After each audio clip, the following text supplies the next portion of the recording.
예, 안녕하세요. 저 김진욱입니다. 예, 제가 상반기 때인가요? 와서 한번 했는데 들으신 분이 계신가요? 예, 오늘 두 번째인데 복습 겸 새로운 내용 겸 이렇게 들으셨으면 좋겠습니다. 뭐 그때도 제가 말씀드렸지만 제가 서대문 출신입니다. 저 홍은 삼동이 제가 태어난 곳이고요.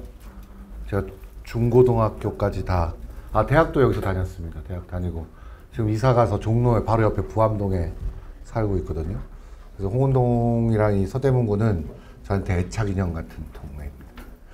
그리고 이게 유진상가와 이게 다 어릴 때부터 저는 다 보고 자란 홍제천이랑 이런 데라 제가 뭐 홍은동이 잘 아시지만 요즘 동네가 잘 개발이 안 되잖아요. 그죠? 제가 지금 태어난 집은 아직도 있습니다. 저희 아버지도 건축을 하셔서 저희 아버지가 설계하셨는데요. 그 집이 아직도 존재하고 있더라고요. 그래서 저도 가끔 이렇게 올라가서 봅니다. 그 미성 아파트 쪽 아시죠? 뭐 그쪽에 가서 제가 거기서 자랐기 때문에 가서 보고 있고요. 오늘 강의를 해드릴 거는 이게 이제 가로주택 정비 사업의 기본 이해 및 추진 절차인데 이 가로주택이라는 게 지금 하고 계신 분도 있고 뭐 여러 가지 얘기를 자유주택 하시는 분들도 있고 여러 가지 얘기를 들어오기 전에 들었어요. 근데 이 자유주택이 왜 생겼고 가로주택이 왜 생긴지 혹시 아시나요?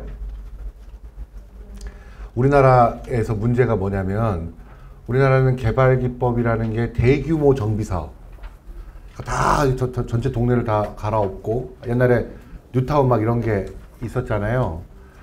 그런 것들이 이제 하다가 이제 사업성이 없어서 못 하는 거예요. 근데 사업성이라는 거는 이게 큰 단위로 했을 때 사업성이 높아지니까 대규모 건설사도 붙고 뭐 계속 그러잖아요. 그러다 보니까 어떠한 혜택도 없이 계속 낙후된 주거지는 계속 낙후될 수밖에 없는 상황과 여건이 있는 거예요. 그러니까 저도 이 동네 오래 잘 살아서 알지만 제가 지금도 느끼지만 너무 좋은 동네고 살기 좋은 동네거든요.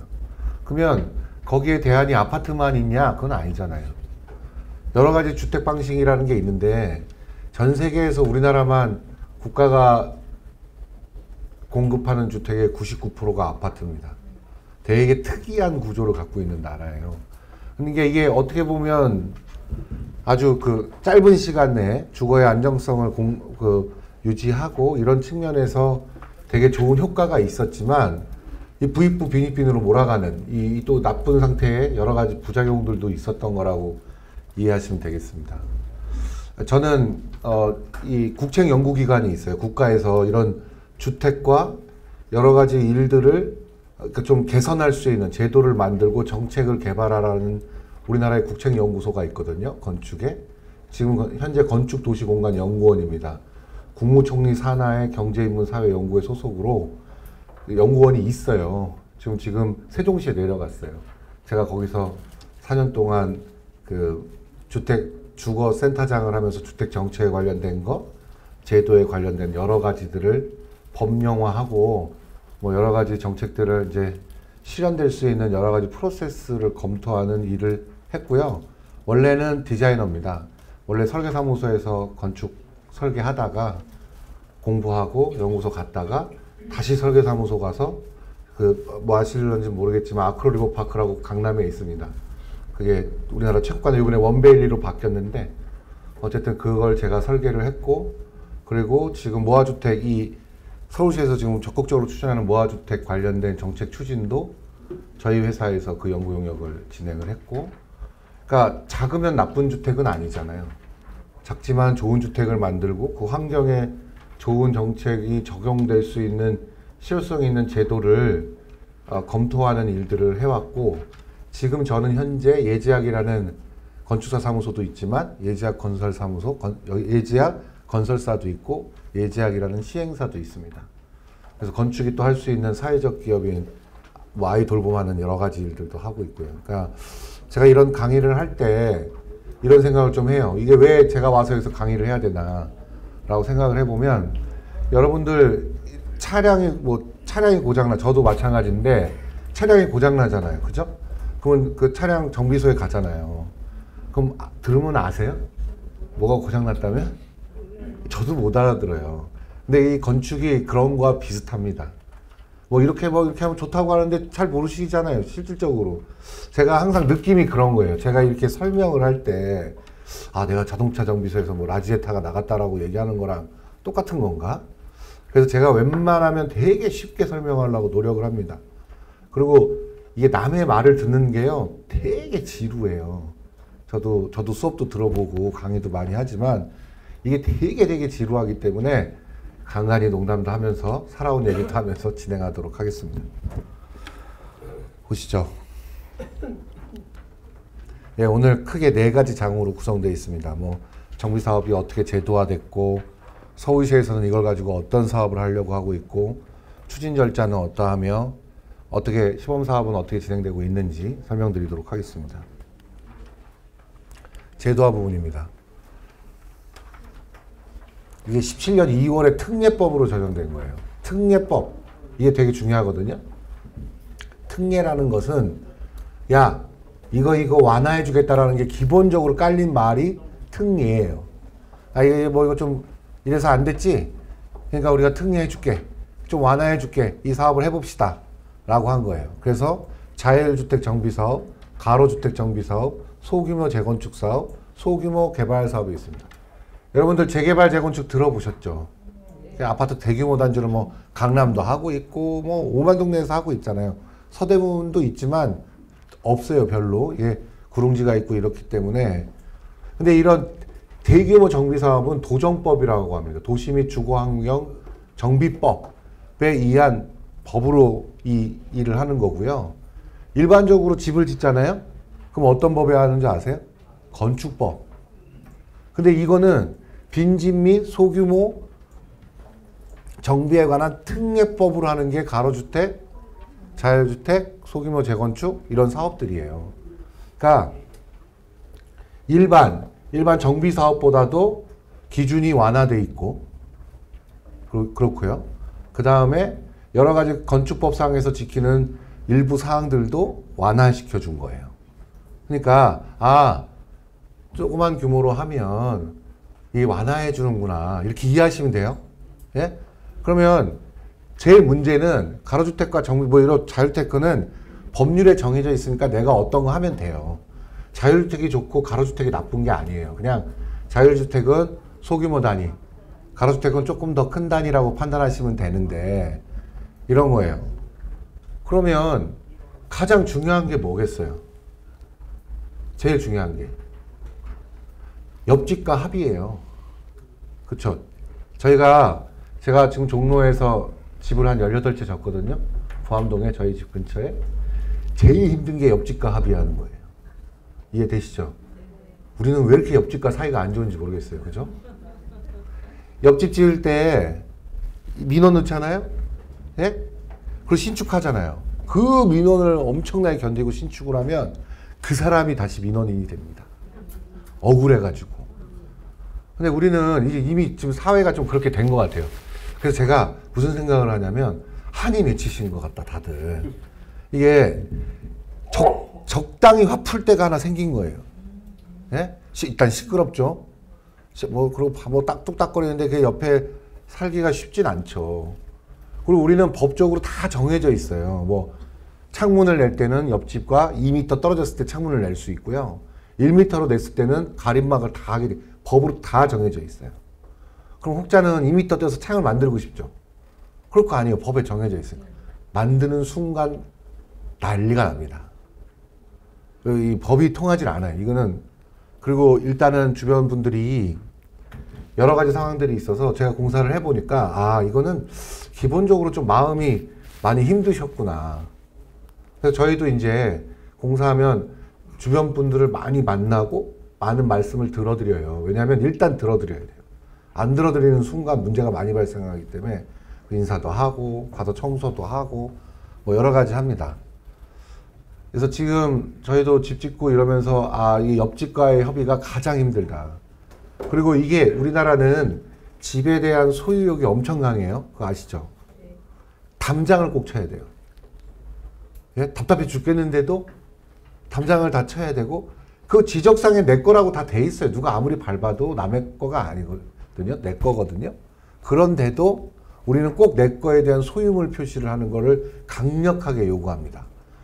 근데 그 솔직히 되게 쓸데없는 거예요. 제가 오늘 알려드리는 거예요. 왜냐하면 법으로 지정된 건 누가 가져갈 수가 없어요. 근데 담장을 옆집과 다 트잖아요?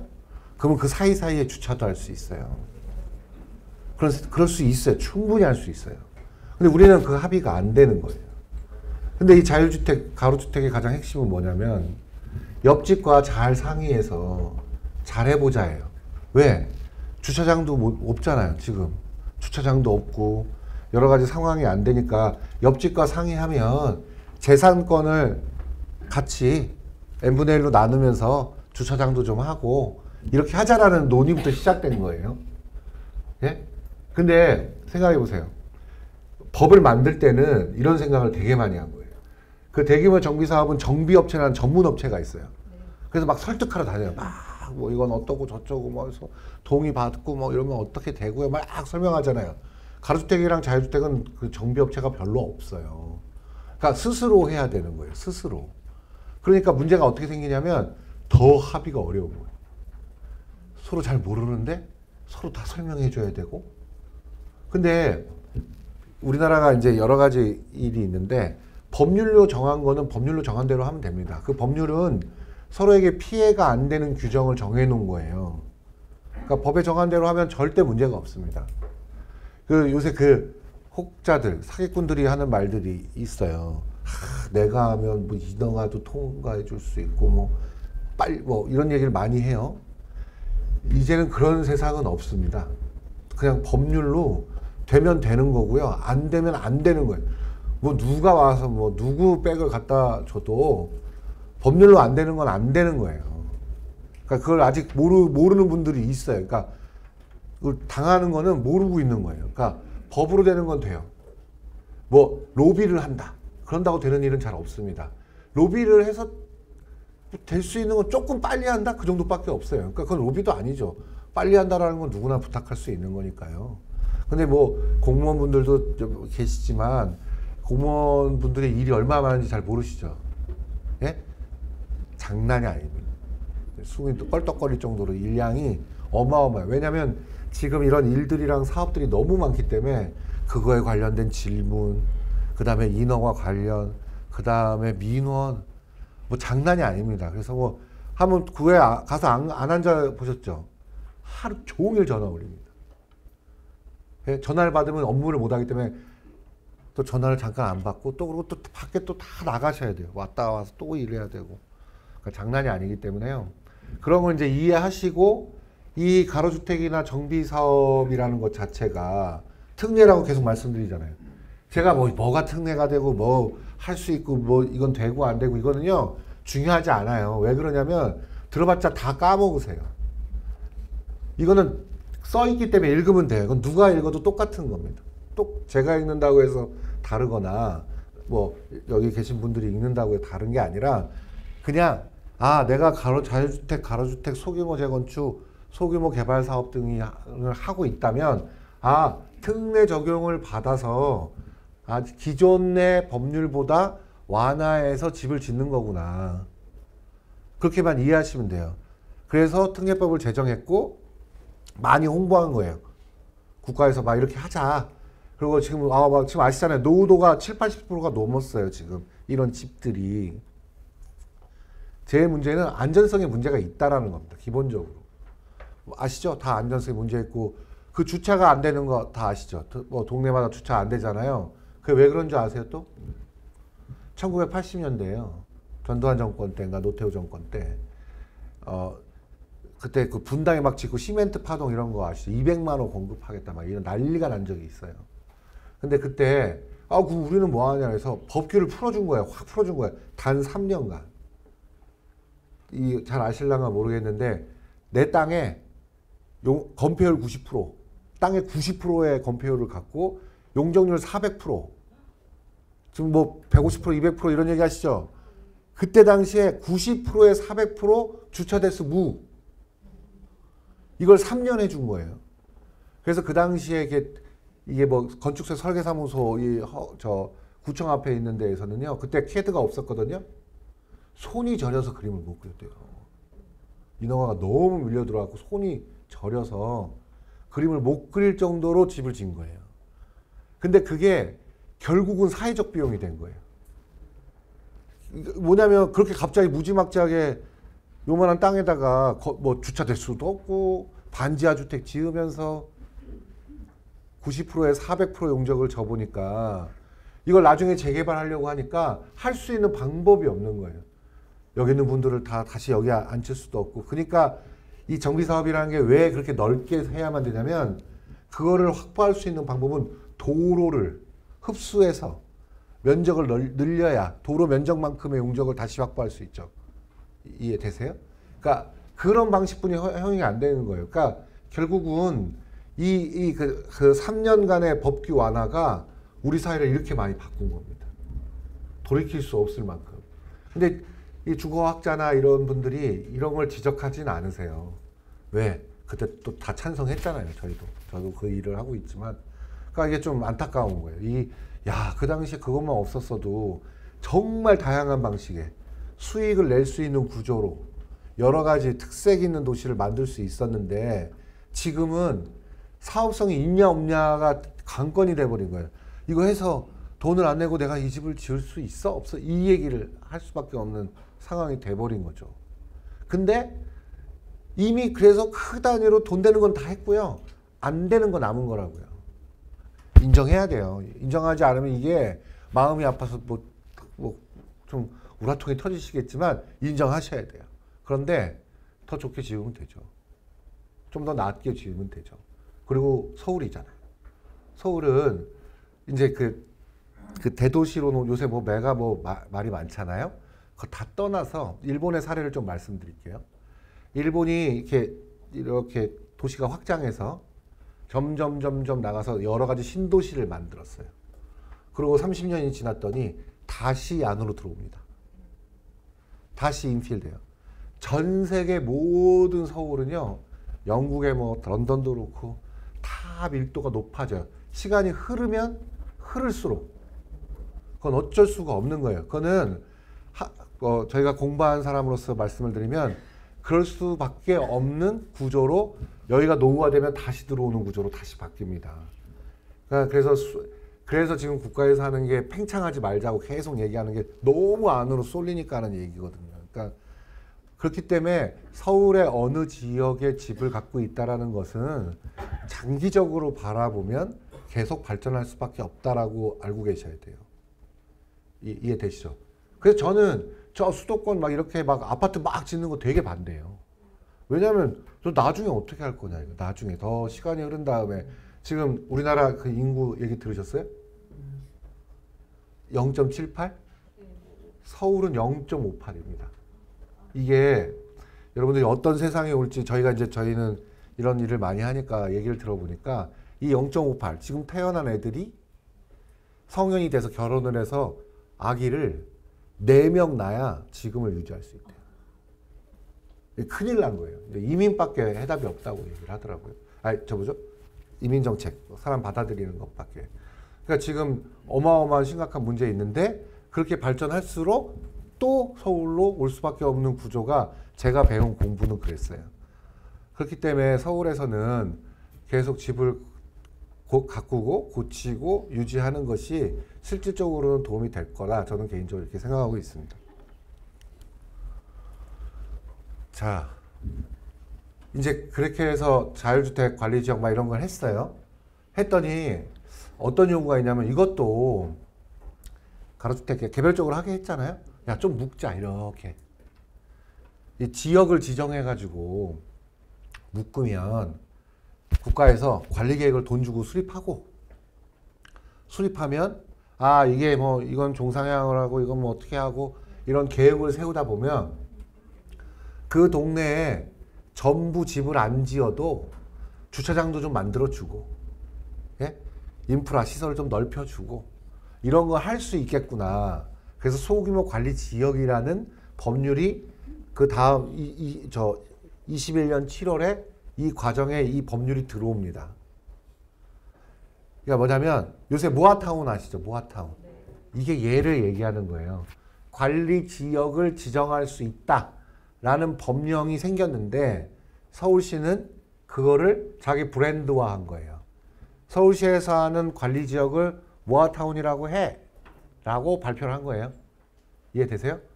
그 모아타운 안에 있는 건요. 모아주택이겠죠. 타운이 동네니까. 모아타운 안에 있는 건 모아주택. 그럼 모아주택이 뭐예요?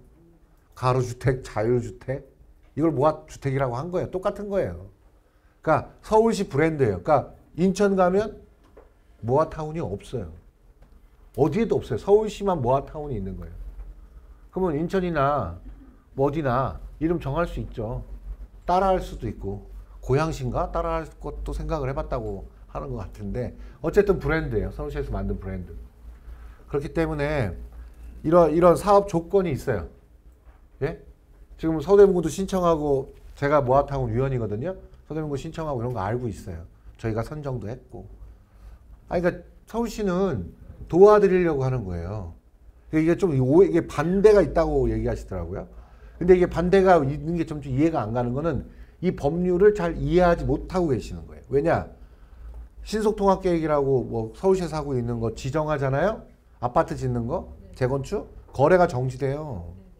이건 정지가 아니에요. 구역 지정한다고 해서 정지되지 않는다고요. 그러니까 서울시가 예산을 투입하려면 구역을 지정해서 여기에 어떤 사업들이 일어나는지 판단해보고 여기에 주차장 가려면 예산을 맨날 우리 예산 심의하잖아요. 시도 똑같이 해요. 시의회에서. 예산을 확보해야 주차장을 넣어줄 수 있을 거 아니에요. 돈이 있어야. 근데 돈을 만들었어요. 그러면 돈이 많이 만들어지겠어요? 항상 부족하죠. 당연한 거 아닙니까? 돈은 항상 모자라는 게 원칙이잖아요. 그러면 돈을 모았는데 구역 지정도 안에 있으면요. 그 돈이 갈 수도 없는 거예요. 이해되세요? 그러니까 이게 잘 생각해 보면 우리 동네가 모아타운으로 할 수 있지. 그래야 주차장도 생길지 안 생길지 모르지만 그나마 생길 수 있는 군으로 가는 거예요. 그래서 이 내용을 잘 알아보시면 이 지역 지정을 하면 그 구역 안에서는 종상향도 일부 시켜주겠다. 왜? 넓게 바라봤을 때 이쪽은 좀 상향해주고 여기서 기부 체납 받아서 주차장도 좀 만들고 이렇게 할 수 있잖아요. 좀 더 좋게. 그러니까 가로주택은 개별적으로 여러 명이 합의하지 말고 개별적으로 하세요. 그래서 개별적으로 했다면 이걸 묶어서 이렇게 해가지고 저쪽 가로주택은 좀 더 상향시켜주고 받아서 이거 저 인프라도 만들고 이런 거 하면 좋겠다 라는 생각으로 된 거라고요. 이해가 되세요? 그러면 관리지역 신청하는 게 좋겠어요? 나쁘겠어요? 좋은 거예요. 제가 해서 좋은 게 아니고요. 이 내용을 알면 이거 한다고 해서 내 재산권과 내 변화가 없어요. 다만 내가 여기서 그런 분도 계시잖아요. 내가 꼭 가로주택 해야 돼요? 아니에요. 단독주택 살아도 좋은 거예요. 지금 저도 지금 단독주택 살거든요. 다들 저보고 되게 한심하다고 하죠. 왜냐면 그 비싼 아파트를 팔아가지고 단독주택을 졌으니까. 저도 자다가 벌떡벌떡 일어나긴 하지만 그런데 항상 누우면 생각해요. 이 단독주택 너무 좋다.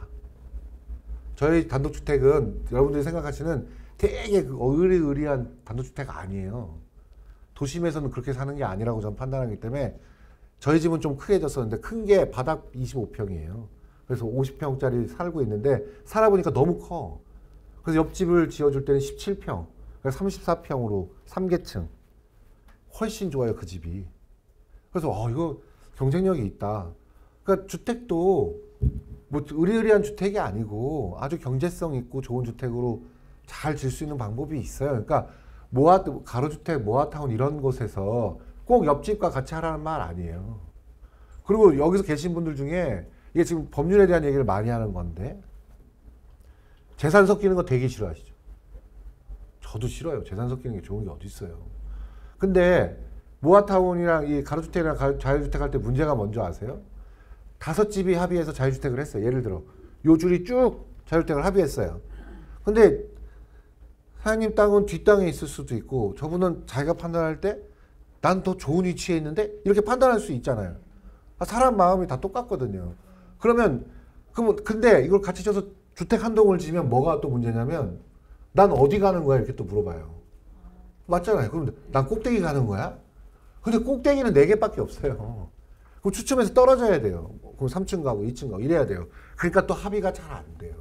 막상 해보면 크면은 갈 곳이 정해지고 나머지 팔면 되는데 오히려 작으니까 나중에 내가 손해를 볼까? 뭐 이런 두려움이 또 있는 거예요. 밑에 가도 훨씬 이득인데 그거 아시잖아요.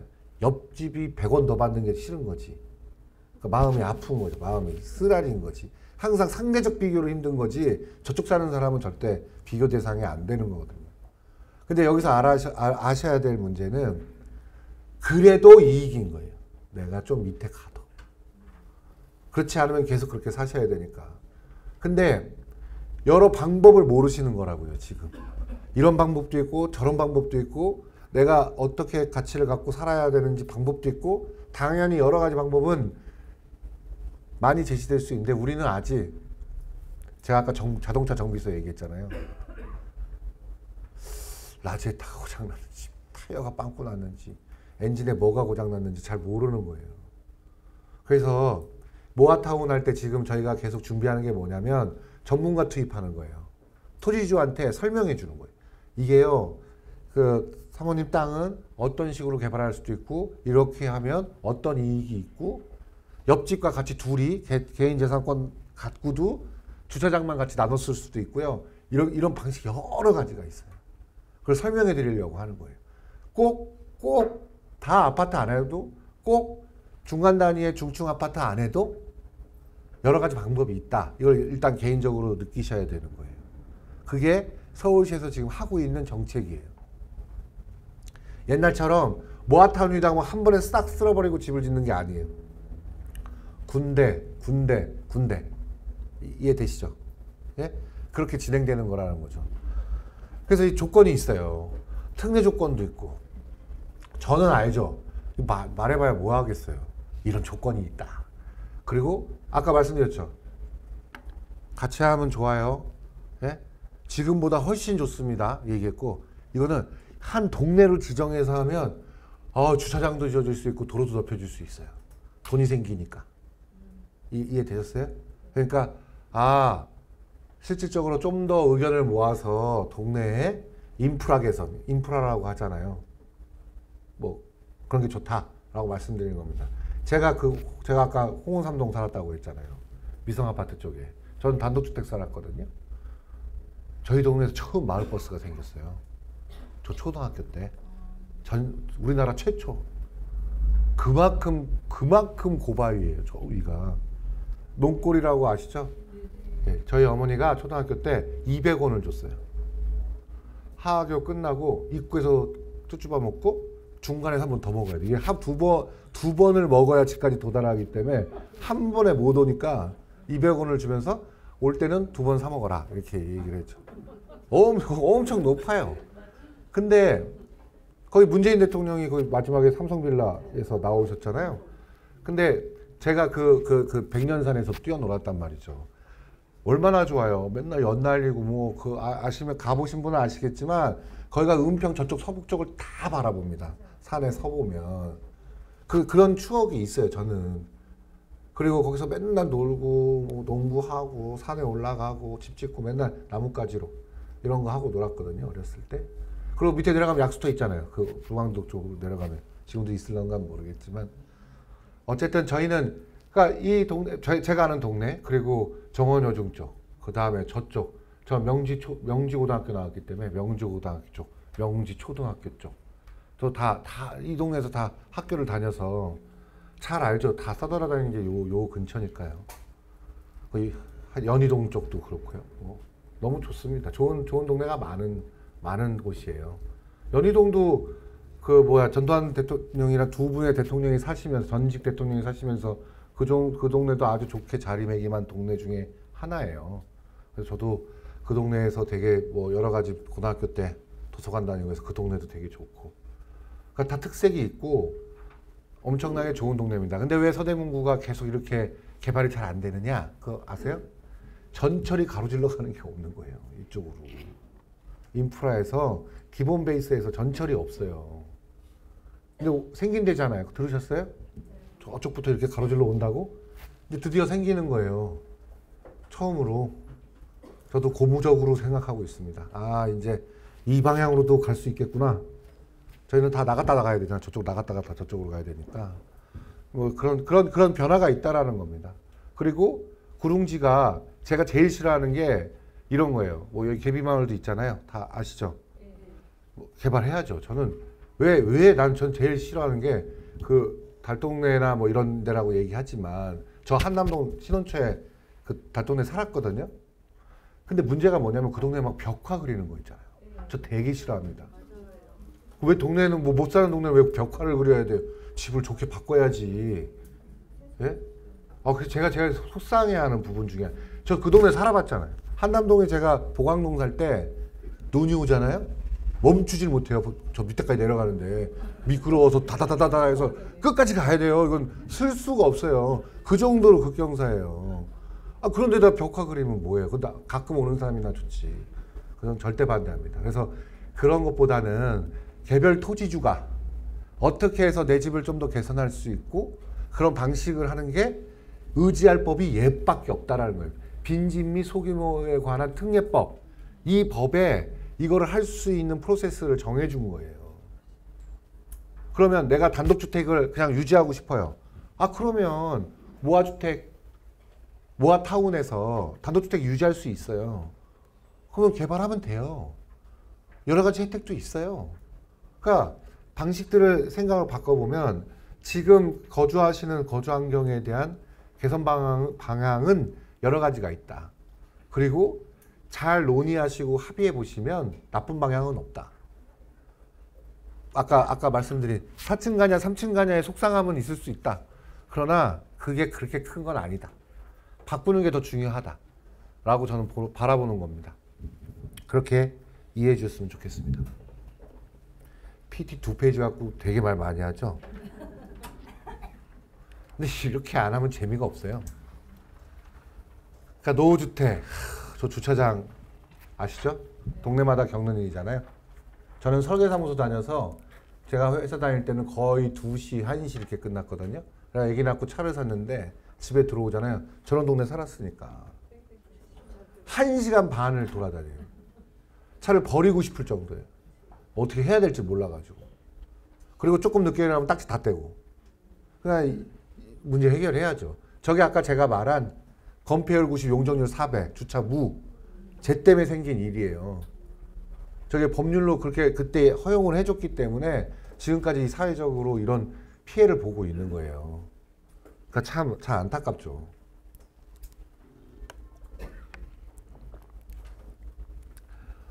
그러니까 이제 양질의 주택을 좀 가자. 노후도 70%, 80%예요. 저희 조사해보면 다 알고 있어요. 그래서 대안을 만든 거예요. 큰일 났다. 이거 문제가 생기겠다. 빨리 대안을 만들어줘야 된다. 이런 얘기를 해준 거고. 아까 주차 문제 해소해야 되니까 야 이걸 좀 묶자. 이렇게 구역 지정해서 주차장을 해결하는 거.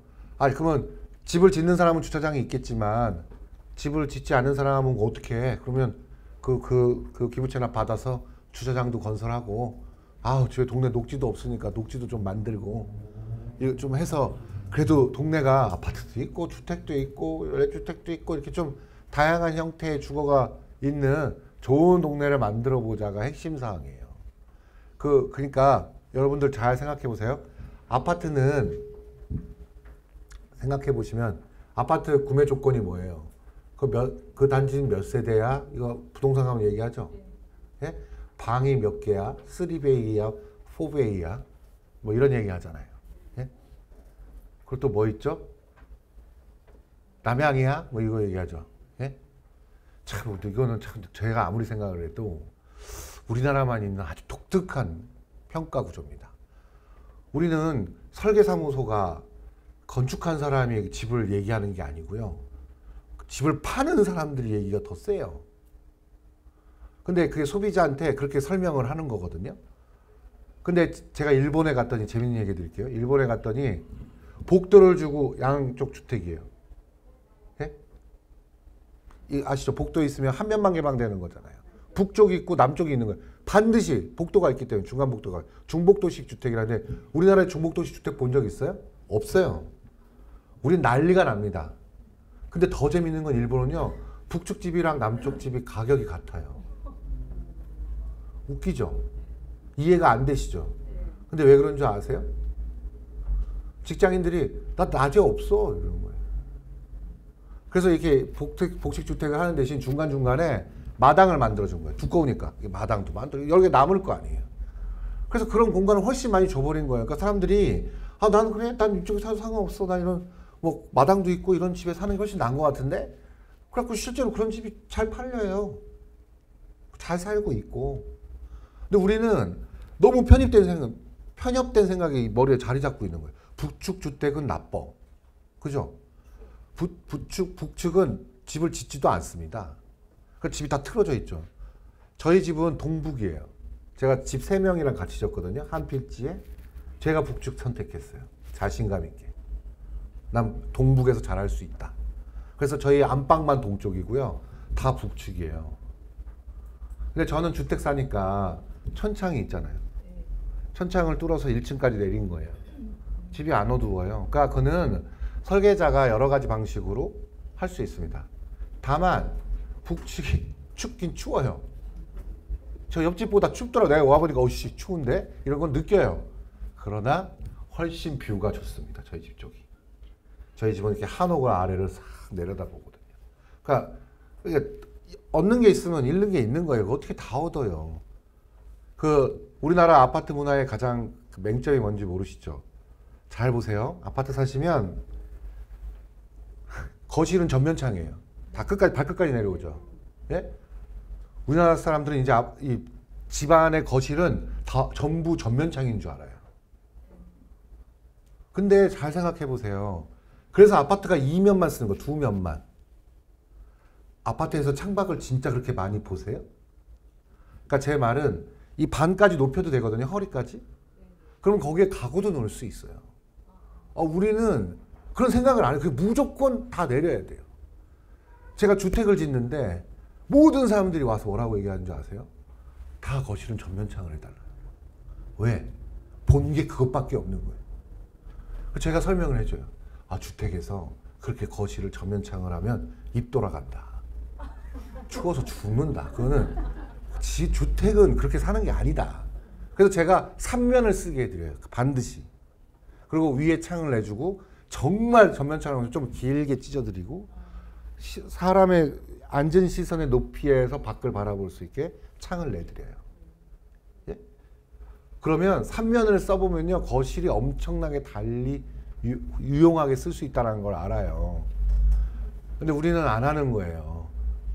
왜? 소비자가 그렇게 원한대요. 근데 제가 볼 때는 소비자한테 알려준 적도 없어요. 그리고 더 재밌는 얘기 해드려요. 요새 제가 이런 얘기를 많이 해드리는 이유가 생각을 바꿔보시면 안다라는 거예요. 잘 생각해 보세요. 아파트에 있다고 잘 생각해 보세요. 아파트 거실에서 텔레비전 보죠. 100% 남향이죠. 항상 눈이 부셔가지고요. 이거를 난리도 아니에요. 닫고 난리도 뭐 덮고 막. 요새 이걸 뒤바꾼 사람들이 있어요. 주방과 거실을 이렇게 뒤바꿨어요. 이번에 제가 청운동에 짓는 소규모 주택은 뒤바꾼 집이 있어요. 설문조사를 한 거예요. 제가 주방을 앞으로 오실 분, 거실을 뒤로 가실 분, 정확하게 9명이 5대 4 나왔어요. 앞으로 주방 5, 4가 앞에 주방, 앞에 거실 원래대로. 근데 이걸 잘 생각해 보면 뒤로 가잖아요. 텔레비전 보기 되게 좋아요. 그렇지 않으세요? 잘 생각해 보세요. 어두워서요.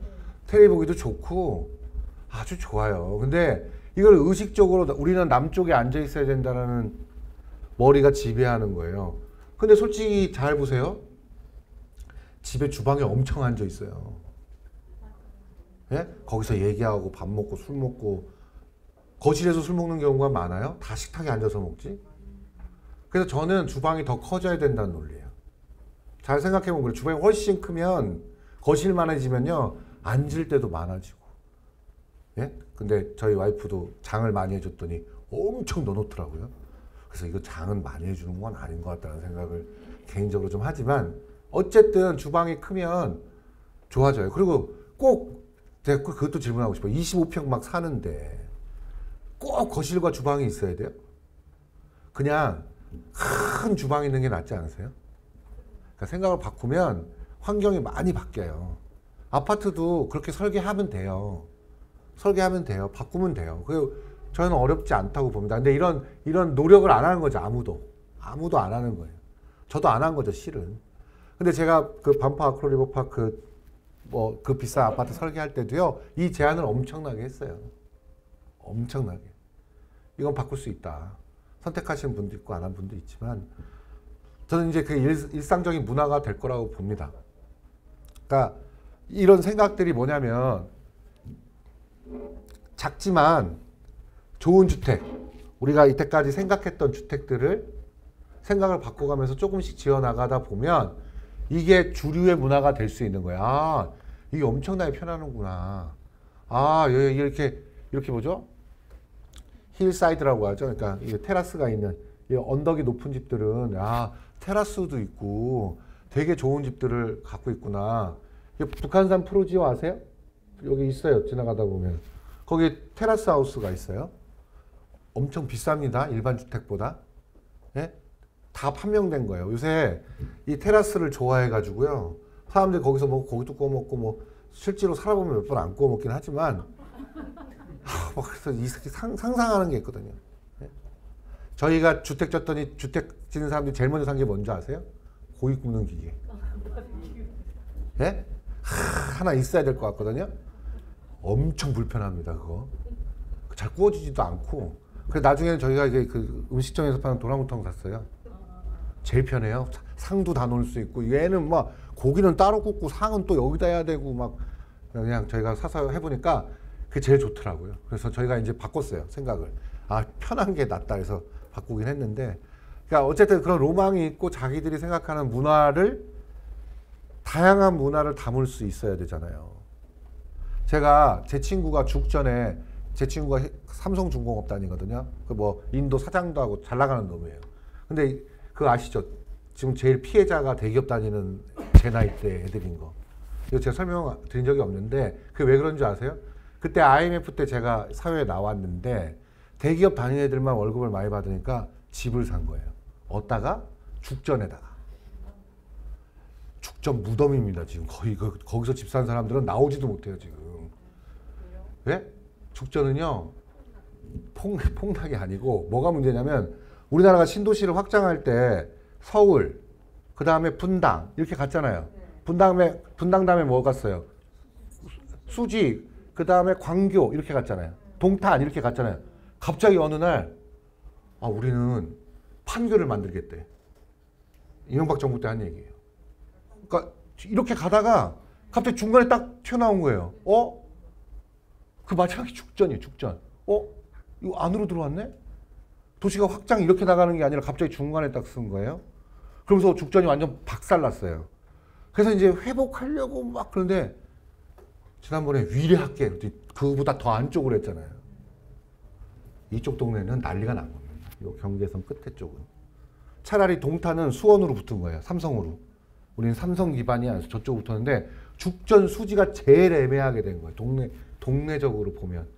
업무 시설도 없고 사회적 기반 시설도 없는 그냥 베드타운이 돼버린 거예요. 그러니까 여기에 집값은 되게 애매해진 겁니다. 근데 거기에 대부분 애들이 저 때 대기업 간 애들, 집 샀다고 좋아했던 애들이 거기에 있죠. 제 친구도 거기에 있으니까. 근데 나중에 처리를 못하는 거 지금 팔 수도 없고 안 팔 수도 없고 막 애매하게 돼. 집이라는 게 그렇잖아요. 저도 이 홍은동에 저희 아버지가 설계한 집에 30년 살다가 아파트로 갔거든요. 예? 저희 집은 어려워져서 저는 그냥 뭐 그 달동네 살다가 해서 뭐 전세 살면서 가다가 이제 저도 이제 주택을 짓고 다시 살고 있는데 하여튼 이 주택이 이런 흐름의 변화가 계속 이루어지고 있고 서울은 그래도 계속 건재하고 있는 거예요. 그리고 아시겠지만 이제 뭐 여러 가지 인프라 시스템이 좋아졌잖아요. 우린 들어오지는 않았지만 시스템이 좋아졌기 때문에 그걸 잘 활용해서 이용하면 사는 거에는 문제 없고 더군다나 더 좋은 환경, 산에 가깝고 뭐 이런 좋은 환경이 더 있으니까 경쟁력은 있다고 말씀드릴 수 있습니다. 그래서 결국 이런 거예요. 좋은 주택으로 바꿔주고 주차 문제 해소하고 녹지 공간 더 주고 뭐 원래 활성화된 것들 잘 좋게 해서 더 활성화하자 뭐 이런 얘기 하고 싶은 겁니다. 그래서 3만 호 공급하신다고 했어요. 오세훈 시장님이. 저 모아주택 글씨 보이시죠? 저희 회사가 만든 겁니다. 이걸 한 거예요. 저희가 이 발표안이라고 저희가 거의 한 달을 미친 듯이 준비하고 검증하고 이렇게 발표를 해서 기본적으로 가겠고 층수 제한 없애고 뭐 현존 지역 강화해서 2.0 추진하겠다. 왜냐하면 지금 뭐 아시겠지만 자연경관지구 막 이런 거 있잖아요. 서울시에서 그 용역도 제가 하고 있어요. 근데 이제 없애려면 여러 가지가 덧붙여야 됩니다. 그러니까 최대한 어떻게 해서든 노력해서 이번에 풀어주려고 엄청나게 서울시에서도 노력을 하고 있어요. 조만간 좋은 결과가 나올 거예요. 좋은 결과가 나올 거고 기준도 좀 바꿔주고 그럴 거예요. 제가 용역을 하고 있기 때문에 말을 할 수가 없는 거예요. 주소 들었으면 하겠는데 하는 순간 제가 불법이 되기 때문에 할 수가 없어요. 그러나 좋아질 거예요. 지금보다 좋아질 거라는 거는 말씀드릴 수 있어요.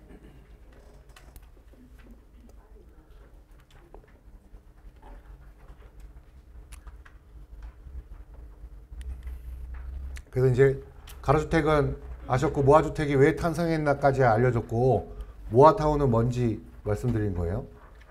이거 누가 이름을 줬는지 제가 진 건 아닌데 이 모아가 이것저것 모아가 있잖아요. 영어로 모어예요. 모어. 더 준다.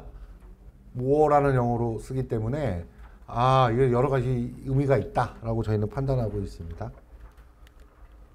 보셔. 그 아까 제가 얘기한 거예요. 이 다가구. 예? 80년대. 이 사회적 비용을 지금 저희가 고스란히 치르고 있는 거라고 이해하시면 될 것 같고요. 그 다음에 다세대. 한때 엄청 나왔죠. 저 왜 못하게 했는 줄 아세요? 이게 수식이에요. 아파트도 수식인 거 아세요? 설계가 아니에요. 아파트는. 인동거리 찾고 해서 용적률 얼마나 내가 더 찾나의 기술로 가는 거예요. 그래서 용적률 300%다. 그러면 건축 인허가 어떻게 넣는 줄 아세요? 299.9%입니다. 천재 소리 듣죠. 설계하는 자들이. 저도 그랬고. 그래서 그게 저희도 맨날 옛날에는 지금 안 그렇지만 중국집 가면 불판 앞에 쓰는데 15년 걸린다고 그랬거든요. 저희가 설계사무소 들어가서 299.9% 찾는데 한 15년 걸립니다. 그 정도 실력이 있어야 찾는 거예요. 그냥 막 찾는 게 아니에요. 그래서 막 이래저래 바꿔가면서 찾는 거니까. 근데 이 다세대 주택은 수식 똑같이 뭐냐면 필로티 주차 4대 연접 주차하고 입구 만들고 올라가는 거예요. 많이 보셨죠? 그런 집들. 그랬더니 뭐예요? 거리가 전부 주차장인 거예요. 골목이. 주차장. 그래서 우범지대 된 거예요. 이해되시죠? 무섭잖아요. 사람이 살면 소리라도 지르면 사람이라도 나오지. 이거는 주차장주에 누가 소문있다 나올 테니까 되게 불안한 거예요. 그러니까 이게 그 법률을 완화해줬더니 또 전부 그것만 만드는 거예요. 그래서 이거 그만해야겠다. 그래서 주차장법을 강화했더니 이제 다세대 주택이 잘 안 나오는 겁니다. 주차 대수도 이거 하다 보니까 안 나와요. 수익도 안 나고 그러니까 안 만드는 거예요. 그래서 이게 이 법과 우리가 살아가는 거는 거의 모든 법과 관련이 있어요. 그거를 여러분들 공무원은 법으로만 행동하시는 분들인 거 아세요? 이 감정 개입이 안 되는 겁니다. 이걸 이해하셔야 돼요. 그걸 공법이라고 해요. 공법. 공공자 써서. 공공은 법에서 규정된 일을 하는 거예요. 법에 규정이 안 돼 있다. 할 수가 없어요. 그러니까 법에 규정되어 있지 않은 거를 부탁하는 순간 서로 애매해지는 거예요. 할 수 없는데 그걸 어떻게 하겠어요. 규정이 없는데. 그러니까 공무원은 그 법의 규정에 따라 움직이는 거기 때문에 법에 대해서 일단 기본적으로 재산권이나 이런 거는 건축법이나 이런 것들을 잘 컨설팅도 받아요. 구청 가면 다 있는 거 모르시죠? 다 있어요. 모든 구청에. 자문해 주시는 분. 건축사가 이미 그 상주에 계세요. 그거 요청하면 해주실 수 있어요. 그러니까 물어보세요. 그럼 막 얘기해 주실 겁니다. 저는 그렇게 알아요. 서대문구도 맞죠? 네, 맞아요. 저 서대문구도 그럴 거예요. 근데 그런 생각은 또 안 해보셨어요? 왜 이렇게 집을 이렇게 저대는데 집이 없다고 난리야? 그런 생각 드시죠? 맨날 짓는 게 집인데 왜 집이 없지? 세대분화입니다. 세대분화. 1, 2인 가구. 서울연구원에서 2020년에 예측한 1인 가구가 얼마큼 될 거다라는 통계가 있었어요. 그거의 3배 된대요. 엄청나게 나눠서 사는 겁니다. 다들 같이 사시나 봐요? 네, 이게 같이 살 수가 없어요. 이게 보면 다 알아요. 이제 저희도. 다 나가 살고, 저는 지금 꼬맹이가 이제 대학생 돼서 같이 살지만 얘도 슬슬 나갈 기미를 보이고 있거든요. 그러니까 이게 실제로 엄청나게 세대 분화가 돼서 살기 때문에 집 가구 수가 부족한 거예요. 근데 착각한 게 뭐냐면 1인 가구는 작은 집에 사는 줄 알아요. 그렇지 않아요. 돈 벌면 1인 가구도 다 큰 집 살아요. 그러니까 이제 작은 집은 계속 빈곤층으로 가고 큰 집 요구하니까 큰 집의 수요가, 큰 집이라는 게 1인 가구로 85제곱미터 정도. 30평대를 살고 싶어 하는 거예요, 다. 그 확장하면 40평이잖아요. 그래서 그 집에 사는 사람들 되게 많아요. 그러니까 그 수요가 겹치는 거죠. 같이 있는 것과 뭐 이러니까 계속 조수가 모자라게 되는 겁니다. 그래서 이게 우리나라가 참 세대 분화도 빠르고 지금은 이제 애는 안 나오고 노장년층으로 가고 독특한 나라가 된다. 그 제일 재밌는 건 우리나라 사람만 걱정 안 하고요. 해외 사람들이 되게 걱정한대, 학자들이. 쟤들 어떡하려고 그래요? 우리 뭐 괜찮아 막 이러고. 근데 그런 얘기 있잖아요. 저희 아들도 이제 20살이 대학교 1학년인데 처음으로 전 세대보다 돈을 못 버는 세대잖아요. 처음으로. 그리고 얘는 8명을 먹여 살려야 되고 엄마, 아빠, 할아버지 이렇게 했고 이 하나가 나중에 경제 인구가 얘 하나인데 이렇게 먹여 살려야 되는 구조로 바뀐다고 해서 엄청 부담이 큰 세대라고 되는 세대가 저희 이제 꼬맹이 세대거든요. 저희 꼬맹이 세대부터 인구 절벽이었어요.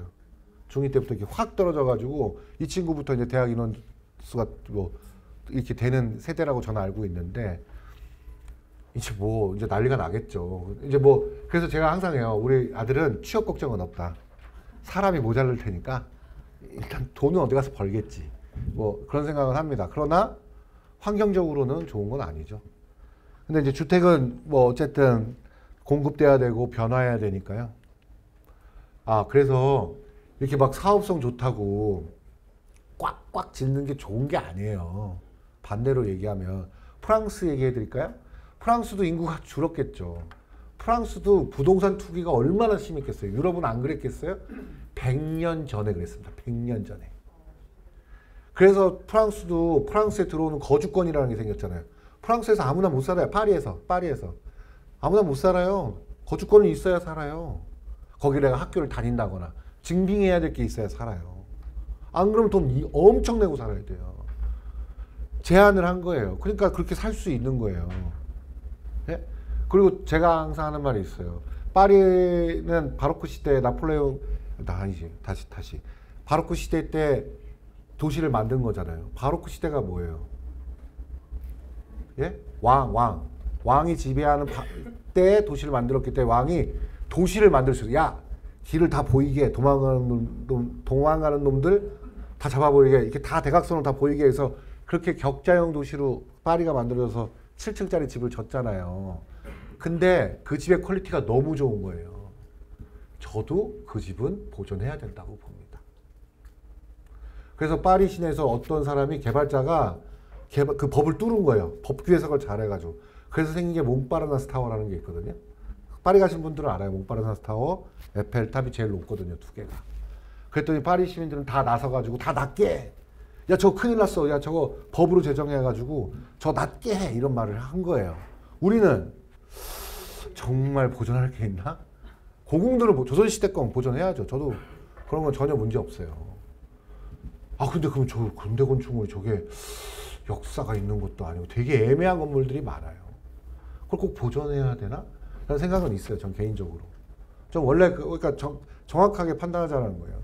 그리고 요번에 서울시에서 문화재청이랑 제가 알고 있는 얘기 중에 하나는 덕수궁 이쪽 담장을 허물라고 그래요. 성공회 성당 있는지 아세요? 서울시의회? 이거 돌담길은 유명하니까 못 없애고 이쪽을 왜 없애려고 하는지 아세요? 없앤다고 생각해 보세요. 완전히 뜰이 보이는 거예요. 시민들 들어가라고. 근데 문화재청에서 엄청 반대한다고 들었는데요. 근데 저는 개인적으로 그게 원래 담장이 아니에요. 역사적으로. 원래 그 담장선이 아니에요. 나중에 이러저러라고 그냥 세운 거지. 저는 없어져도 된다고. 아니, 시대가 바뀌었으면 좀 들어갈 수 있게 해줘야죠. 얼마나 좋겠어요. 저는 그런 거에 되게 뭐라고 하지? 하여튼 제 개인적인 생각은 시민들이 많이 쓰는 게 훨씬 중요하다고 보고 있는 거예요. 이게 재미없으신가요? 쓸데없는 얘기를 너무 많이 하네. 한 김에 더 한 가지 얘기해 드리면 경복궁 아시죠? 이거 제가 이제 책에서 읽은 건데 옛날에 남대문, 숭대문을 들어오면 서울 들어가는 입구니까요. 딱 들어가면 제일 높은 게 경회로 아니었겠어요? 근정전 경회로? 그러면 다 절을 했대요. 들어오자마자 왕에게 딱 절을 하는데 그때 기와가 뭔지 아세요? 지금 경복궁의 기와가 고려 청자기였대요. 그럼 생각을 해보세요. 청자기가 이렇게 착 지붕으로 다 이렇게 돼 있으면 반짝반짝할 것 같지 않으세요? 비가 와도 막 청아할 것 같고 막 뭉글뭉글 하잖아요. 근데 그 기와를 없앤 사람이 어떤 왕인 줄 아세요? 세종이랍니다. 예? 유지비 많이 든다고. 이거 돈도 없는데 이거 언제 기와 국부이냐고 바꾸라고 해서. 이게 녹화되는데 사실인지 아닌지 잘 기억은 안 나지만 제가 읽었던 기억은 그런 기억에 남아 있습니다. 그래서 이거 유물을 이거 밑에 공사하면서 파잖아요. 고려청자기 기와가 나온대요. 계속 나온대요. 근데 저는 그래 돈은 엄청 들었겠다. 근데 멋있긴 진짜 멋있었겠다라는 생각이 좀 듭니다. 그래서 유홍준 교수가 얘기한 그 책에 보시면 그런 주장이 있어요. 경복궁이 자금성보다 크다. 그 얘기 들어보셨어요? 그 왜 그런 줄 아세요? 자금성 가보신 분 계세요? 저 가봤거든요. 자금성은요, 들어가서 옆에 안 보고 똑바로 전진만 해서 1시간 반 지나가야 돼요. 경복궁은요, 20분이면 가요. 근데 왜 크다고 했냐면, 우리나라는 이 후정이 있다라는 거예요. 그러니까 경복궁은 이렇게 이 궁궐만 보는 게 아니라 북악산, 이 산까지 다 봐야 된다는 거예요. 그 산과 함께 정원으로 설계했기 때문에 우리의 그 경계가 여기가 아니라는 거예요. 더 끝까지. 그리고 그렇게 자연과 함께 있는 성은 없다. 전 세계에서 제일 멋있다. 이런 얘기 하는 거예요. 이게 가시면서 보세요. 딱 보면 자긍심이 좀 생겨요. 우리나라가 되게 멋쟁이구나 이런 생각이 좀 듭니다. 쓸데없는 얘기 좀 빼고. 자, 그래서 좀 본 거예요. 봤더니 그 공원 및 주차장의 기반 시설이 엄청 부족해요. 슈퍼블록들은 많은데 실제로 소규모 블록들에서 막 거의 뭐 동네 400대 500대가 길바닥에 저 다 조사한 거예요. 길가에 다 서 있는 거예요. 그거 난리 나죠. 그거 아시죠? 자기 집 앞에 주차하면 뭐라고 하는 거. 예? 폴대 박아놓고. 자기 땅도 아닌데. 근데 싸우면 서로 힘드니까 양보해 주잖아요. 막 거기다 체인 걸어놓고. 다 경험했던 거예요, 저도. 근데 그게 서로 민망하지만 왜 그러겠어요? 살아야 되니까 그렇지 않겠어요? 예? 차는 들어오는데 이건 세워야 되고 뭐. 그러니까 저런 것들을 해결하려면 어떻게 해야 되냐 이런 거고요. 그리고 꼭 다 아파트가 가야 돼요? 아니라는 거예요. 좋은 주택이 있다라는 거예요. 아파트도 나쁘지 않은데요. 좋은 주택은 더 있어요.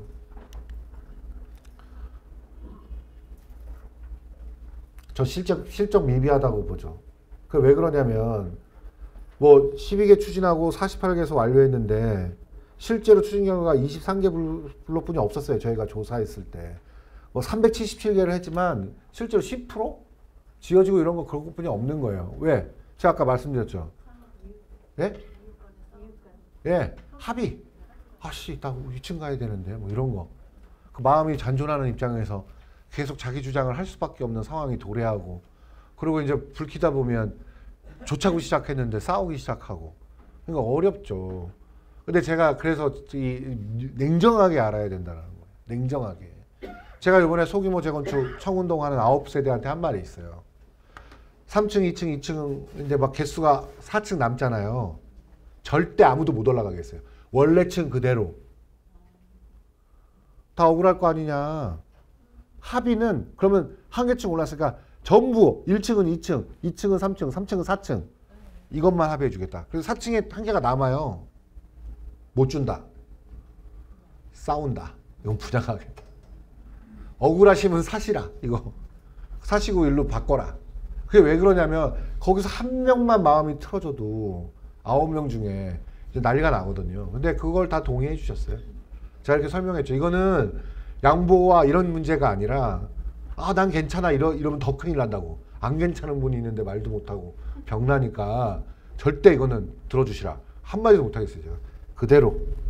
그러니까 그만큼 어려운 거예요. 이게 상당히 어려운 거예요. 근데 그분들은 연립주택이거든요. 근데 단독주택은 그 말이 아니라는 거예요. 단독주택은. 내가 왜 1층에 살아? 저 사람은 3층 살아. 이게 합의하기가 너무 어려운 거예요. 작으니까. 그러나 1층에 사는 게 더 좋을 수도 있습니다. 왜? 1층을 더 좋게 설계해드리면 되잖아요. 그만큼 손해본 만큼 좀 더 좋게. 그럼 양보하면 되는 거거든요. 그러니까 그런 변화가 있어야 이게 훨씬 좋은 거예요. 근데 아시죠? 1층에서 화단 갖고 사시는 걸 좋아하는 분도 훨씬 많아요. 근데 우리나라 법상 화단은 n분의 1이라고 어떤 놈이 또 고소해가지고 그 화단도 못 쓰게 하는 사람이 엄청 많아. 지가 못 쓴다고 남도 못 쓰게 하는 거예요. 그러니까 이게 이상한 신보인 거예요. 근데 10명은 합의할 수 있잖아요. 1층 가는 사람 억울할 테니까 마당 쓰게 해주자. 그럼 동의할 수 있는 거잖아요. 다 합의만 하면 되는데. 그러니까 그런 식으로 문제를 해결해 나가야 된다라는 거예요. 그리고 아이들 키우는 집도 1층에 살고 싶어 하는 사람들 많아요. 그렇게 좋게 해서 해결할 수 있게 계속 합의 구도를 만들어주고 잘 설득하고 내가 손해본 거 아닌 거로. 그리고 이쪽이 좀 이득을 봤으면 이쪽이 좀 양보하고 그런 안을 만들어줘야 되는 거예요. 그리고 요새 그래서 아파트도 루프탑이 유행해가지고요. 저희도 이번에 짓는 거 루프탑에 커뮤니티 시설 만들고 전부 위로 올라가게 했습니다. 왜? 경치가 좋거든요. 거기에 다 정원 만들고 위에서 고기 구워 먹는 거 동마다 하나씩. 고기 구워 먹는 거 다들 안 구워 먹으시겠지만 일단은 거기다가 이제 이렇게 해놓고 언제든지 쓸 수 있는 창고를 만들어 드린 거예요. 그러면 좀 나 꼭대기층 안 살아도 언제든지 올라가서 같이 쓸 수 있잖아요. 그런 걸 해드리는 거예요. 그러니까 이거를 잘 계획하면 합의는 잘 된다. 이런 얘기 말씀드리는 거고요. 제가 지금 얼마나 했죠? 쉬도 않고 1시간을 떠들었는데 그냥 쉬지 말고 할까요? 네.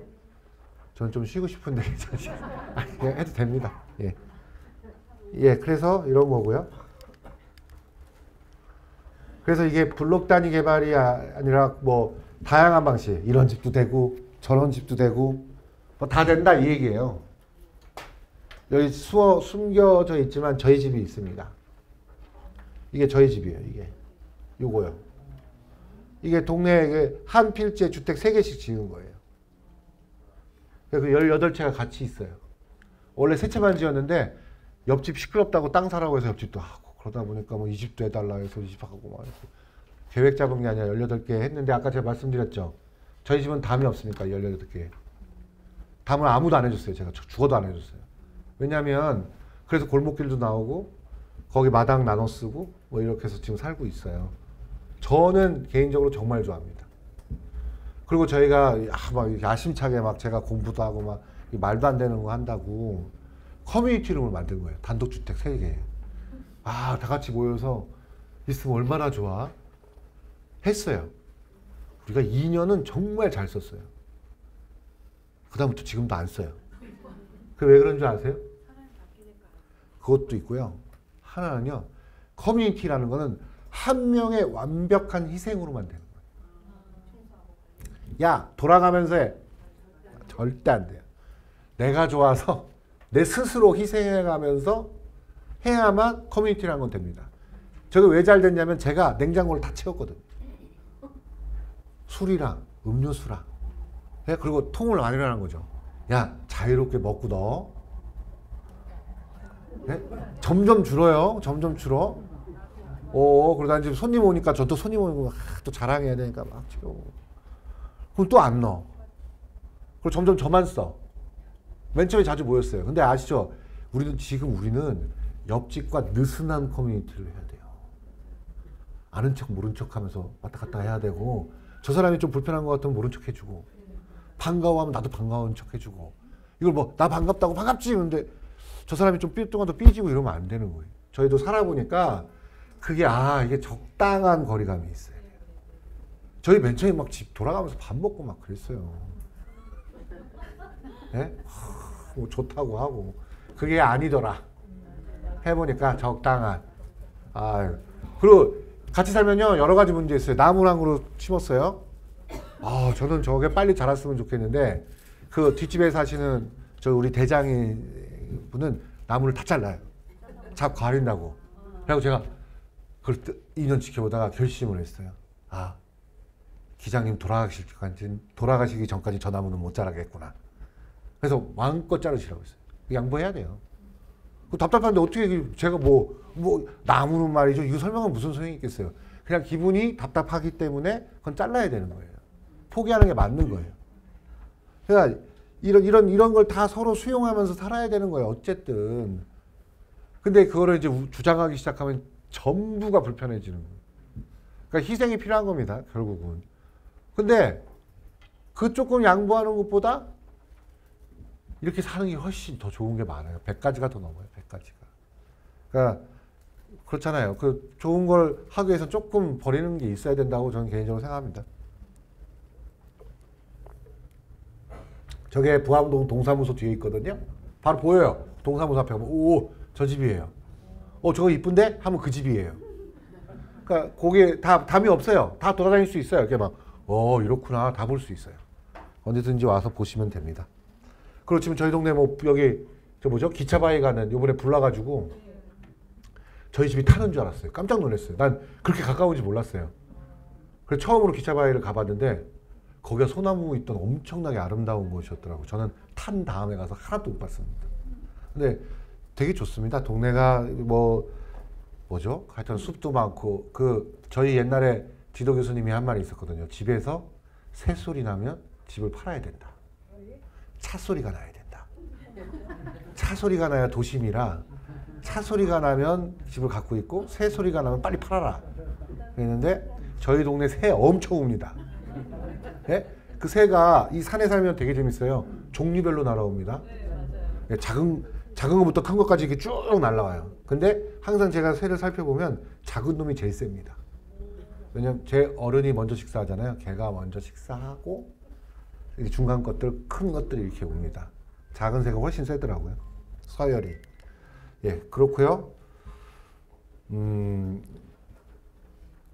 그러니까 사업 규모로 인한 추진 동력이 좀 부족하고, 그 다음에 복잡한 행정 프로세스 아시잖아요. 맨날 하면 뭐가 안 된대잖아요. 그죠? 구청에서 안 된다고 그러죠. 구청은 되는 적이 없어요. 그죠? 진짜 얼마나 답답하시겠어요. 구청은 이게 되게 재밌는 게요. 저도 이제 구청과 시와 국토부, 전 중앙정부까지 왔다 갔다 이렇게 해보잖아요. 구청이 제일 힘들어요. 왜 그러냐면 동등한 민원인이 너무 많은 거예요. 누가 이익을 가지면 누군 손해를 보고. 저도 맨 처음에 이제 종로에서 저는 큰 일만 했거든요. 큰 아파트 단지 짓고 말니까 서울시 가서 협의하고 이런 것만 하다가 저도 처음으로 구청 심의를 다니기 시작한 거예요.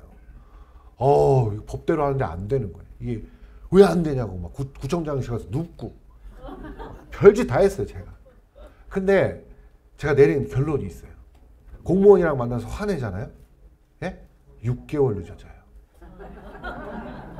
꾹 참잖아요. 3개월 늦어져요. 화내시면 안 돼요. 화내시면 점점 늦어질 뿐이에요. 그러니까 꾹 참고 잘 설명하시면서 잘 다독거리시면서 잘해야 돼요. 이게 왜냐면 화를 내시면 그분은 더 면밀하게 검토할 수밖에 없어요. 예? 열받는 것보다는 이게 그분의 속사정을 우리가 모르잖아요. 그러니까 이걸 잘 판단하셔야 돼요. 무조건 화낸다고 되는 일이 아니에요. 제가 누웠다니까요. 구청장실에 가서 종로구청장실에 정말 으악 하고 누웠는데 1년 늦어졌어요. 제가 반성을 엄청나게 했어요. 이거는 내가 큰 실수를 했구나. 이제 그렇고 이런 제도, 그 다음에 금융 지원도 없고 요새 우리나라 금융이 난리도 아닙니다. 지금 저도 집을 빚내서 짓고 있는데 이자가 장난이 아니에요. 저 변동금리 했다가 뭐 이렇게 많이 나와? 그랬더니 5.7%예요. 예? 거리에 나앉게 생겼어요. 이거 어떻게 다른 사람은 이 이자를 낼까? 저는 그래도 사업체라도 있으니까 좀 할 수 있는 여력이 있다고 개인적으로 판단하는데, 야, 다른 사람 이렇게 5.7% 됐으면 월급쟁이들 난리 났겠다 개인적으로 생각합니다. 이게 어렵죠. 그러니까 근데 요새 좀 론이 안 좋아요. 지금 대선 끝나면 더 안 좋아진다는 얘기가 있기 때문에 너무 불안해하고 있어요. 우리가 작년에 갑자기 잘 모르시겠지만 1년 동안 어떠한 금융의 PF 프로젝트의 론이 일어나지 않았어요.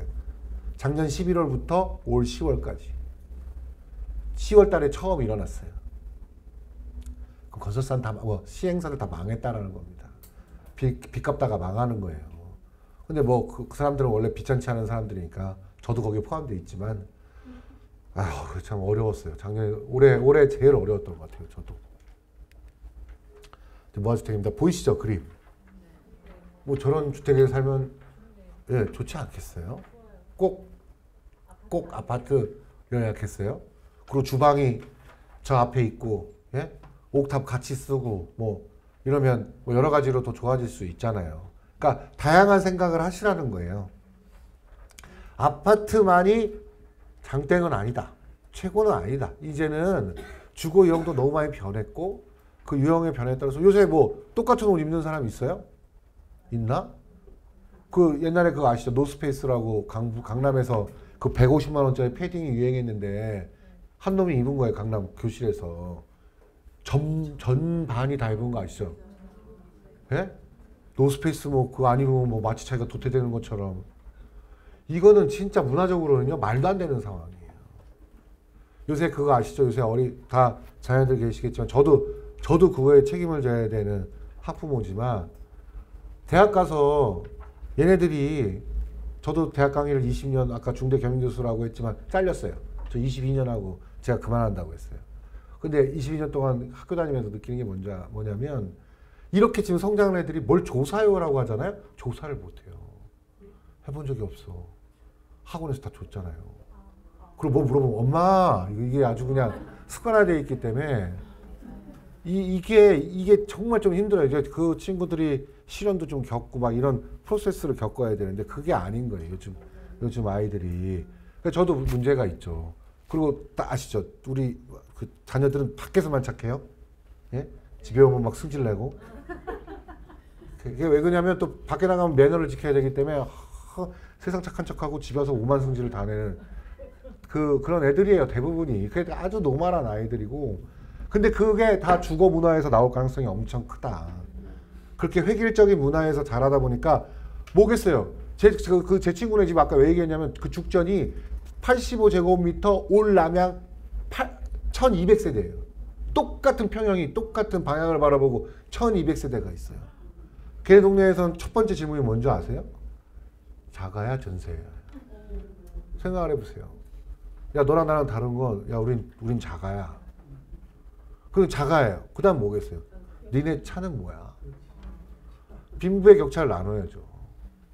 그런 거예요. 근데 우리는 그런 건 아니잖아요. 제가 저희 아이를 이 청운동 종로에서 키우면서 제일 좋았던 게 뭔지 아세요? 주거 유형이 너무 다양한 거예요. 단독주택 사는 애, 연립주택 사는 애, 아파트 사는 애. 다 달라요. 다. 그리고 친구들끼리 엄청 끈끈합니다. 이 빈부차도 많고 그리고 다양한 친구들이 있고 각자의 개성들이 있기 때문에 저는 그 친구들이 너무 마음에 들었어요. 다 다른 환경에 살고 노는 건 저희 집에서 놀았거든요. 전부. 왜? 2층을 저희 아들 혼자 썼기 때문에 애가 하나라. 자는 건 무조건 우리 집에서 잤어요. 모든 애들이. 뭐 축구만 있으면 와서 잤거든요. 근데 그게 사람의 문화에 다양하게 들어가야 된다고 저는 판단하는데 아파트는 솔직히 그렇지 않죠. 그러나 아파트가 나쁘지 않아요. 저도 좋은 아파트를 설계해보고 거기에 커뮤니티 시설 요새 뭐 궁궐 같아요. 호텔보다도 좋아요. 그런 호사로움을 누릴 수도 있고요. 자연과 함께 혹시 내가 이렇게 살아도 또 다른 방향성을 제시할 수도 있고 주거의 형태는 되게 다양해야 되는 겁니다. 그리고 아까 프랑스 얘기하고 내가 막 고밀됐다는 제가 얘기했었지만 그 얘기했던 이유는 이렇게 고밀되잖아요. 나중에 어떻게 되는 줄 아세요? 100년 빠르다고 했잖아요. 동 하나를 허물어요. 사람들이 나가면. 다 부시진 않고 한두 개를 허물어서 마당을 만들고 다시 들어오게. 근데 나중 스텝은 또 그렇게 할 거예요. 저희도. 지금 막 고민하고 가는데 지금 그렇잖아요. 지금 300으로 했는데 나중에 그러면 재건축 어떻게 해? 그럼 600으로 해? 막 이런 생각 하시죠? 그게 아니고 다 허물어요. 허물어 더 줄어드는. 왜냐면 그만큼 수요가 없기 때문에 그때 또 그렇게 변하면서 다양한 기법을 제시할 수 있고 그럴 때일수록 또 이런 동네가 더 뜰 수 있고요. 모르는 세상 일 모르잖아요. 근데 저희가 맨날 이런 집 살아야 된다고 20년째 얘기하고는 있어요. 근데 변하지 않는 것도 사실이에요. 근데 제가 실천해서 살잖아요. 예? 손해 많이 봤죠. 근데 좋다니까요. 좋아요. 뭐 그 팔아봐야 뭐 아들만 좋은 거지 뭐 얼마나 좋겠어요. 예. 그래서 필지, 사업단위, 행정지원, 금융지원을 모아서 한다라는 거고요. 뭐 현행 개별 필지해야 되는데 중간에 서로 저런 마당도 만들 수 있고 서로 인정하고 협의만 해주면 이렇게 할 수도 있다고요. 요 밑에 그림은 옆집끼리 할 때는 주차장하고 재산권은 자기 거예요. 주차장만 n분의 1이에요. 이런 법이 생겼어요. 건축협정이라고. 모르시지만 야 우리 지하는 같이 쓰자. 이게 된다고요. 등기도 돼요. 이건 내 거야. 이건 네 거고. 이거의 n분의 1이 아니라 이건 내 거, 네 거 하는데 같이 쓰자도 있다고요. 그런 법이 생겼어요. 잘 모르시지만 있고요. 이런 것들이 많이 생겨서 딴 데 공급된 데도 있어요. 그렇게 알아주셨으면 좋겠습니다. 그리고 보시면 이제 블럭별로 이렇게 하는데 이거 설명하면 뭐 말인지 못 알아들으실 텐데 이 개별 단위로 이렇게 블럭 이렇게 해요. 근데 요 도로가 있잖아요. 예? 이 개별 블럭 하니까 이 도로는 살려야 되잖아요. 근데 이제는 이 도로를 둘이 n분의 1로 나눠 갖고 지하를 같이 개발하고 이해되세요? 그리고 나서 입체적 결정에 다시 도로로 지정하고 여러 가지 기법이 있어요. 그래서 사업성을 훨씬 좋게 해주는 거예요. 그럼 옛날에 야 이 도로 없애려면 얘랑 합의해서 하나의 조합을 만들어야 되잖아. 아니 각자 해도 돼. 각자 해도 해줄게. 바뀌었다고요.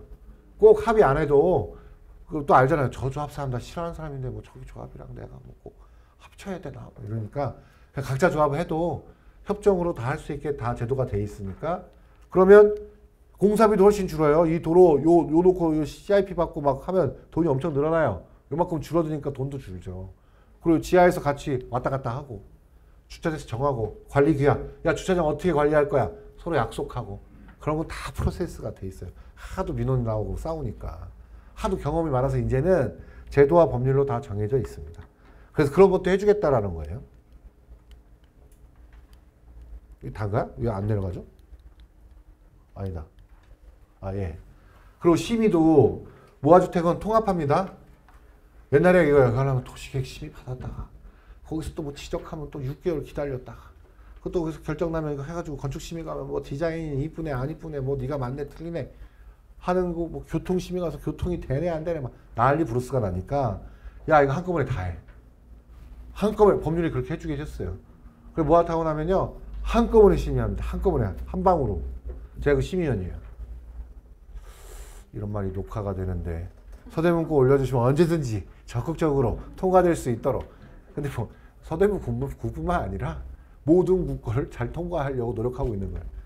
그러니까 제가 항상 주장하는 게 있어요. 모든 심의기구는요 의결기구가 아니에요. 내가 주장하는 게 아니에요. 자문기구예요. 자문기구. 아니 못 잘못해서 올라왔어요. 잘 도와줘서 잘 가게 해줘야죠. 맞죠? 이게 뭐 야 이거 아니야 다시 해와 이게 아니고 야 이거 고쳐서 이거 이렇게 해서 이렇게 빨리빨리 갔으면 좋겠다라고 자문해 주는 게 맞는 게 자문기구의 역할이거든요. 그래서 저는 그 자문기구라고 항상 명심하고 있기 때문에 언제든지 심의가 오면 빨리 해주려고 노력하고 있고 제가 지금 이거 심의위원이고 재정비 뭐 교통 뭐 이런 다 심의위원이에요. 서울시에서만 서너 개예요. 종로구도 심의위원이고 서대문구는 안 시켜줘서 못하는 거예요. 근데 어쨌든 제가 이런 것들을 하면서 느끼는 거는 무조건 도와드리는 거예요. 빨리 갈 수 있게. 어려운 거는 해결할 수 있게. 지금 서울시가 이렇게 하고 있습니다. 실제로 수권부가 생겨서요. 한 방에 다 하고 있어요. 어디를 눌러야? 여기구나. 예. 근데 이제 뭐 자금의 유동성 부족, 이제 초기 비용 보조해주겠다. 뭐 서울시에서 이제 돈 줘서 이제 계획 세우고 이러니까 저 융자 지원은 지금 되게 어렵습니다. 실질적으로. 동네가 뭐 회사가 우리 나라가 그래가지고 지금 금리가 아주 고금리 시대로 가기 때문에요. 실제로 금리가 낮아지지는 않을 거라고 보고 있어요. 지금 돌아가는 상황을 보면 낮아질 수 있는 이유가 없어요.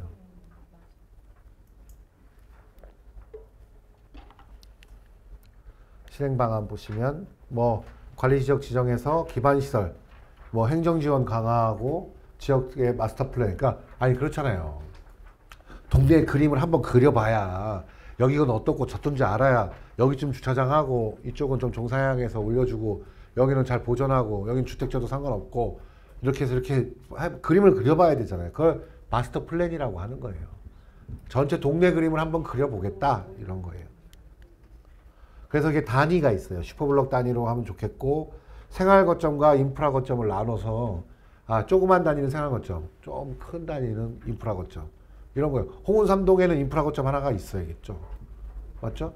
홍은삼동도 여러 개니까 인프라 이렇게 생활 거점 이렇게 지정해서 계획을 세우거라 이렇게 그 기준을 만들어 준 거고요. 이럴 때는 생활 거점 뭐 이렇게 하나는 거점 연계형, 정비 지원형이 있다 이렇게 말씀드릴 수 있어요.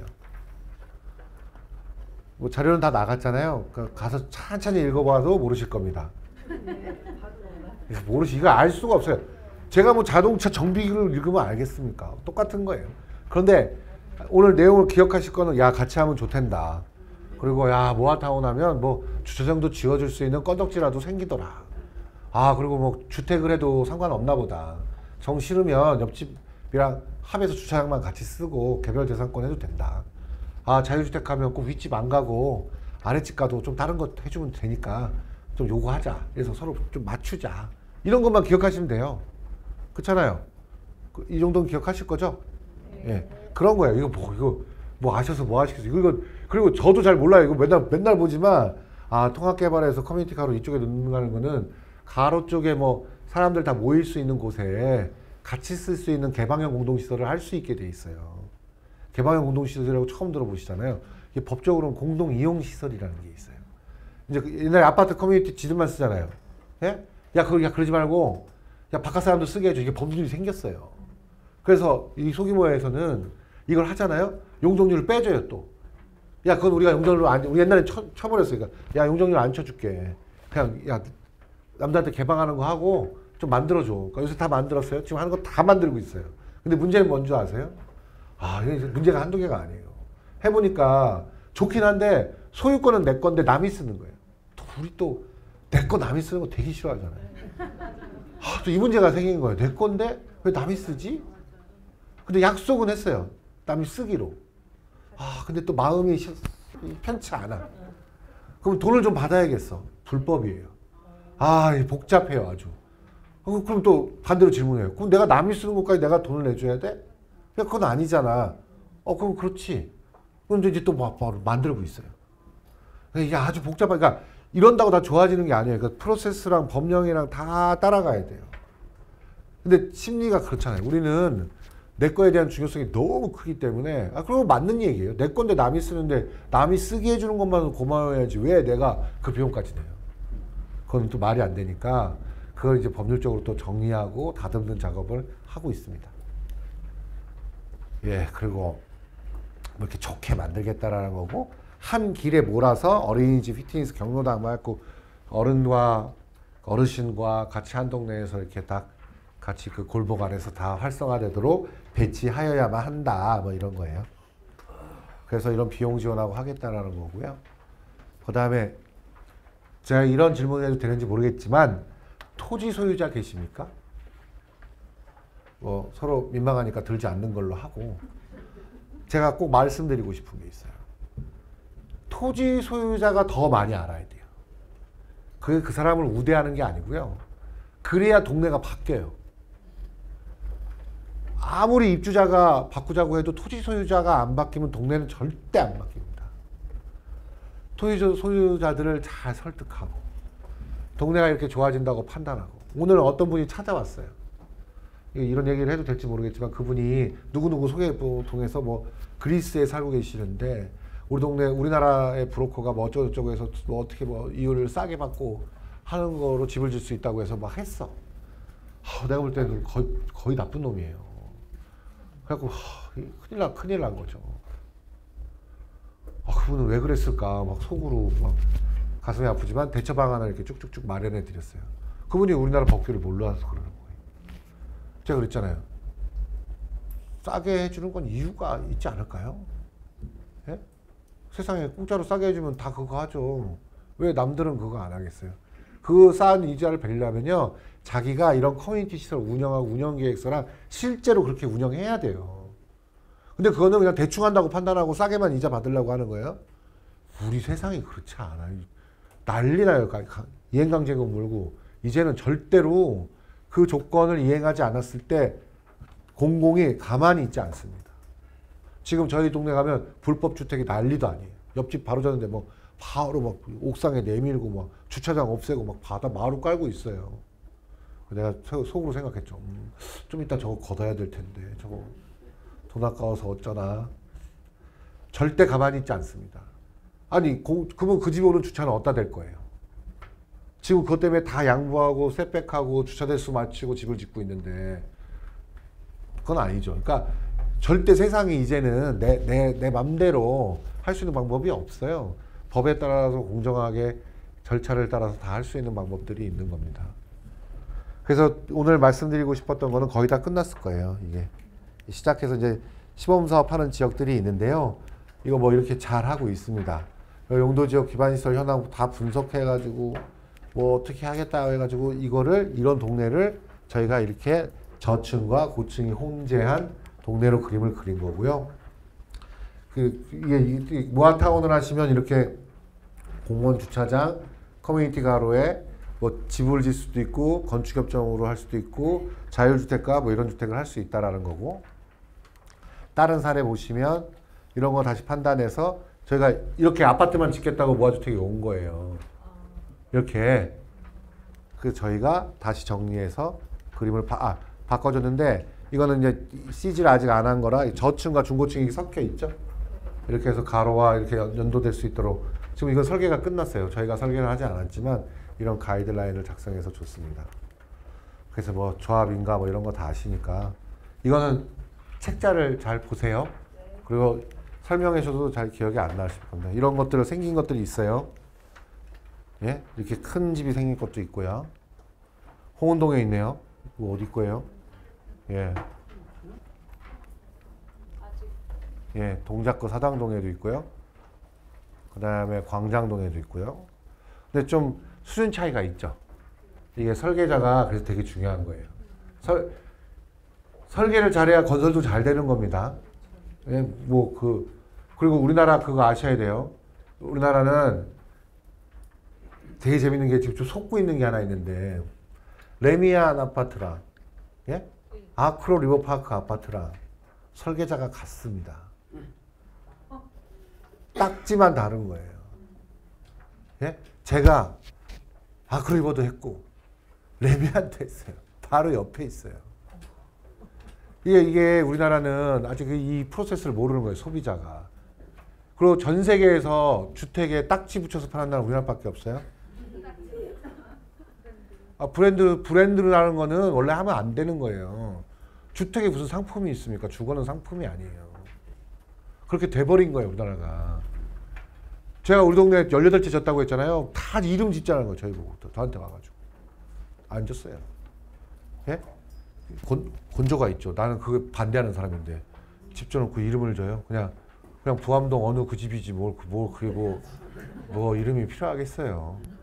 근데 이거 아셔야 된다고요. 레미안도 한 설계 사무소가 있고 다 그래요. 설계는 상황에 따라 다르게 설계하는 거예요. 근데 다 현혹되잖아요. 레미안이면 5천만 원 더 비싸고 막 그렇잖아요. 다 레미안이 해주기를 원하시잖아요. 그러시면 안 된다고요. 그냥 우리는 무표 하겠다고 하시는 게 제일 좋아요. 무표. 브랜드 없이. 예, 뭐 이런 집들이 많이 지어지고 있습니다. 이런 사례들 보여드리는 거고요. 저희가 이것도 설계를 했는데 이렇게 바뀌었죠. 저층, 고층 이렇게 섞여 있는 것들. 이렇게 거리가 활성화되고 뭐 이런다는 얘기입니다. 예, 제가 빨리 끝낸 거예요. 30분. 쉬지 않고. 예, 8시까지 하려고 마음을 먹고 있었기 때문에 네, 감사합니다.